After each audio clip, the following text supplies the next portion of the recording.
Hey guys, it is me, John Anthony Chihawk Saltero. If you hear that bell jingling around, that's Grayson. I forget if the last time I shot one of these, if he had the bell on at that point. We put a bell on his collar, and so now whenever he moves around, he's just jingling. I need to put one on servo because he stealthily moves around and gets behind me a lot. I almost tripped over him 4 times yesterday. Anyways, so I've been doing some walkthroughs, as you've no doubt seen if you were watching my videos, and I thought I would do a walkthrough of my horror corner.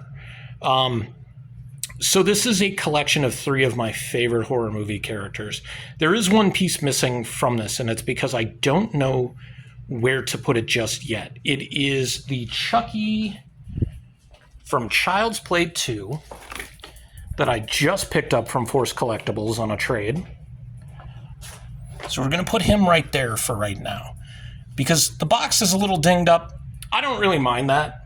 But I've got the Leatherface and the Jason Voorhees from Jason Goes to Hell, The Final Friday, from Movie Maniacs.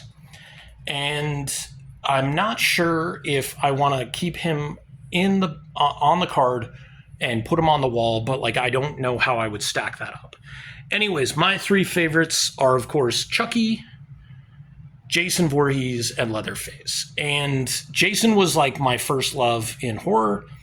Leatherface became my love after that because of the nuance with Leatherface, although really the best Leatherface is from part 1 and part 2 of Texas Chainsaw. Everything else, when you really break it down, after having seen a lot of reviews and stuff, they're fun to watch, don't get me wrong, but they do attempt to turn him into the monster that Jason Voorhees is, versus being somewhat of a victim at the same time. He's bullied by his brothers, and I think that's an important part of the character. He is the physical menace of the family, right? But at the same time, he's also kind of childlike. He's not a monster. He's basically pushed to do these things as you watch through the movies. So we're going to go through this part of the wall and then the top, and then we'll go through each section. Take this off because that is from last year. Okay. So I really wish I remembered the name of the art team that put this together. I will be picking up something else from them, no doubt Child's Play related, at this year's Tucson Comic-Con. Actually, let's see if their information is on the inside of this. It is not. Okay. So I think these are I follow them on Instagram and Facebook. They make these great wood coffin shapes, of course. Some of them are built reverse style. This is one of the spare pieces, made out of all the spare parts that they have cut out. As you can see, they've been heavily wired together. And then you get the great montage or mashup of Jason versions. So you get Sackhead Jason from part 2 right here. You get classic hockey mask Jason right there. And that can also be Sackhead because it looks like the same style. So you get part 2 and part 3, Jason Voorhees right there. And it's all original, beautiful acrylic paint. And then down here, same company, same people made this. And it's a real knife. And I think this might have been the first piece that I picked up from them in, was it 2019? I think I picked this up from them in 2019. And then I think I picked the Jason up in 2020 or 2022, I believe. But just really, really great work. And so sometimes when they build these, they'll make them a little bit bigger and they'll build shelves in them. And then they'll either have the painting in the background or they'll have little accoutrement and tchotchkes in there as well. They had a bundle deal at one of the last Tucson Comic Cons, which was really, really cool, where you could get the coffin. It was 3 pieces and you could pick and choose, but they had sets put together of all the same characters. So you could choose a coffin, a weapon, and then one other thing that went with it. I forget what it was for like, I forget what the price tag was, but it was super reasonable. I just didn't jump on it at the time. So hopefully they'll still have something like that for around that same price. Because if they raise the price, I wouldn't blame them. This is really great work, and I really appreciate it a lot. The Jason piece, I used to try to put it in here, but it had to go in at a tilt, so it took away some of the space. But as I said, this I had to repurchase. I did purchase him, Leatherface, when they originally came out, along with this Jason. This is the original Jason that I owned. I bought 2 of these eventually, a second one. But had to repurchase this at quite a while later. And obviously, like, the bubble is all yellow and everything. But, I mean, that's fine. I don't really mind that. I'm not, like, a stickler when it comes to, like, this has to be mint and perfect. And then I picked up this Chucky from the Child's Play 2 series. I forget which series of Movie Maniacs this is. I really do like that with this one, they include the little poster sticker. And this is from Child's Play 2, which is actually my favorite Child's Play movie and favorite Chucky movie. It's a little weird because it doesn't show up on the camera as well, but his skin is kind of muted and gray. But he's pretty sweet. I love Chucky, and I love the fact that they gave him rooted hair, and the expression is really, really good, which takes us to some more figures up top. These NECA 6-inch or 7-inch figures.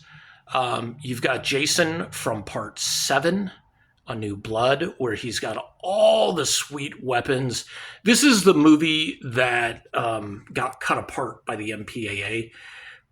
And still hoping beyond hope that there's a work print out there somewhere that somebody still has that they can put together with all the dailies that they were forced to take out of the movie.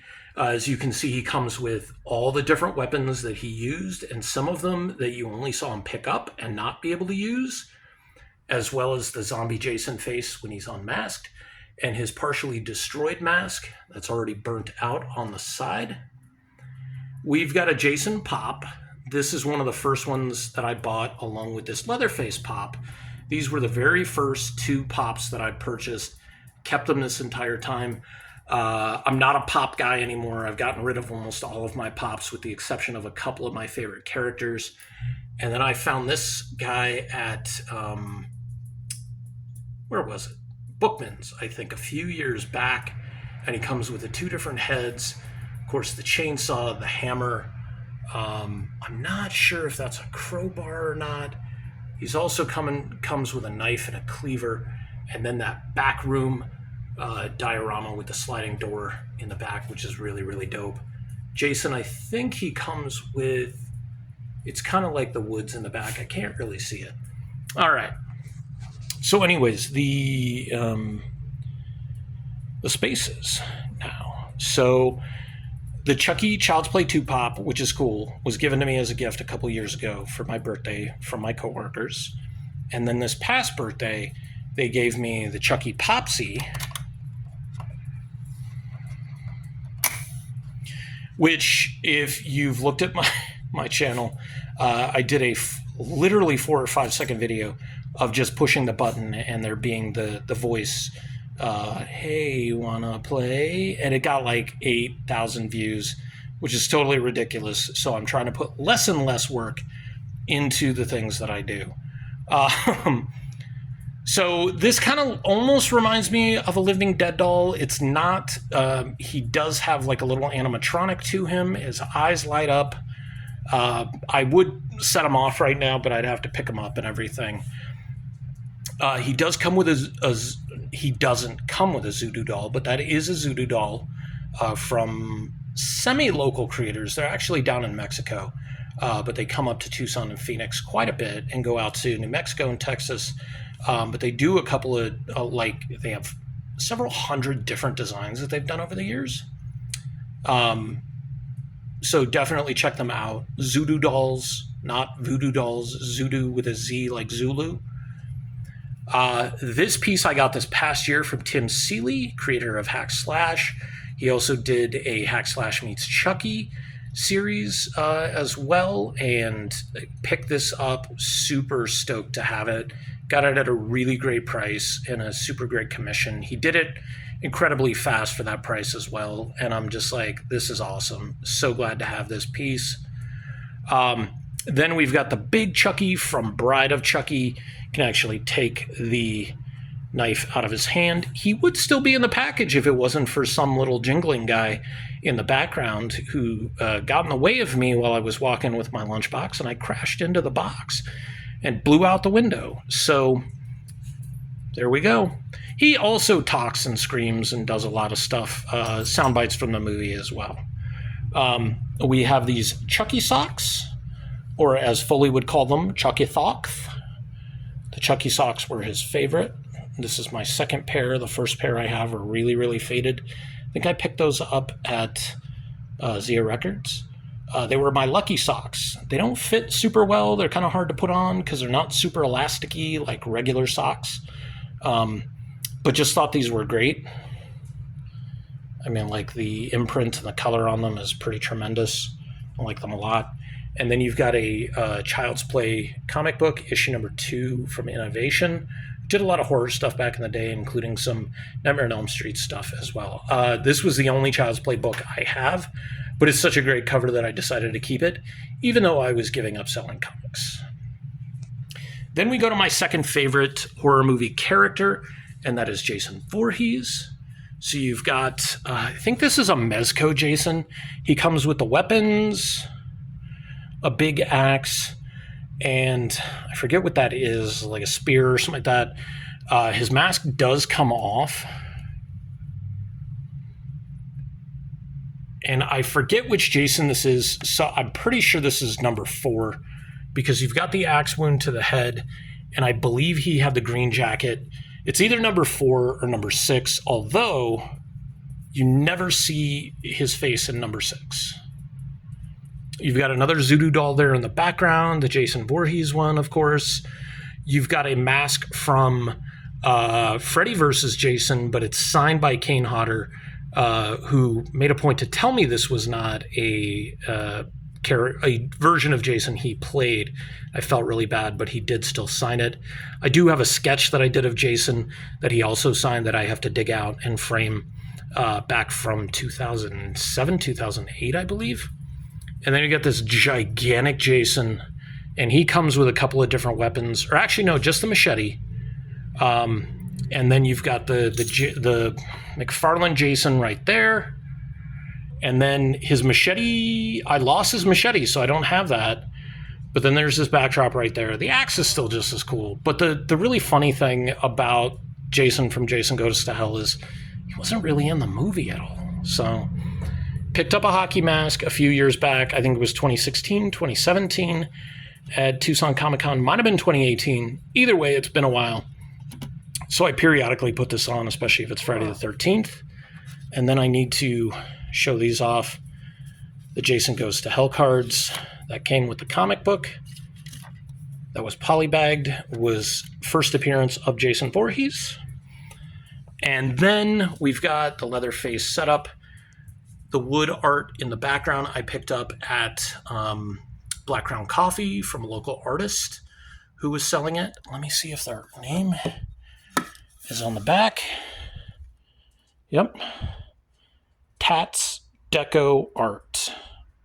If you can see that, might want to try checking them out. I'm not sure if they're still doing artwork or not. I picked that up a while ago.